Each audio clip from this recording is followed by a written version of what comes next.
matang mafaye tite awa olo osoi fole sili si ese no fupe ama uma fau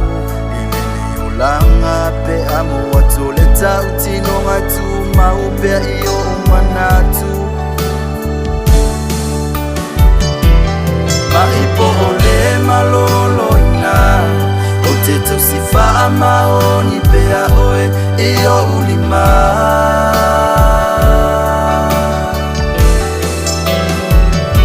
motiva po ole maua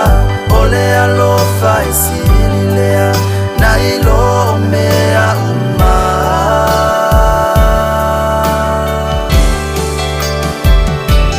wafainga taole neiyolanga tate ulima pea se iao ile iunga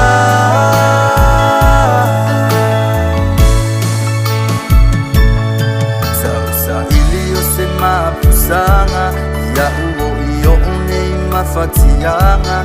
esetali aena olo matai ole sawa le file tamafai le peti mafutanga uwa mafana fana tasava vali pe mole lumanai aitafa angalomea uwatu wanai tatalo ile atue au mayayo le tali pe mama aurole ilo ulima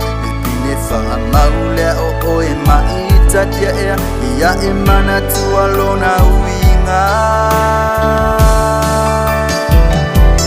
maipo ole malolo ina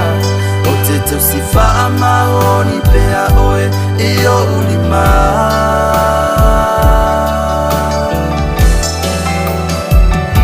motiva po ole maua ole alofa isililea na ilo mea uma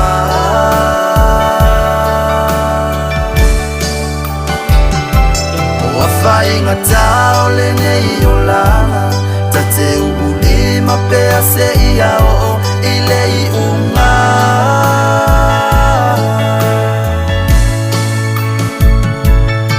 ela ubefa kale mai ea sifa ya kula ukala kasilia eya ya solo wa eya ifo ya soko fainga lekele mayo mafafika ulifafika ya ibea ikanyuma au ile okele fa vai vai awolo soifo olo makai oyo ole pole fa so mai manga kule pea o vai vai lau mai love ya ku mai lo lima o kasilavo oya ikai le vai uma koi fa wa inga wa wela wa la penga ipo ole malolo ina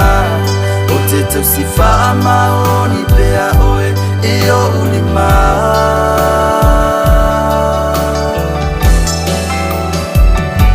motiva po ole maua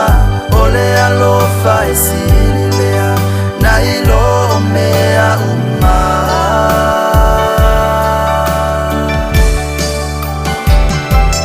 wafainga taole neiyolanga tate ulima pea se iao ile iunga ole alofa itupea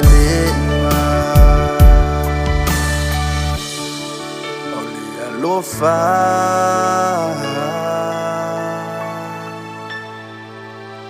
etumo pe ele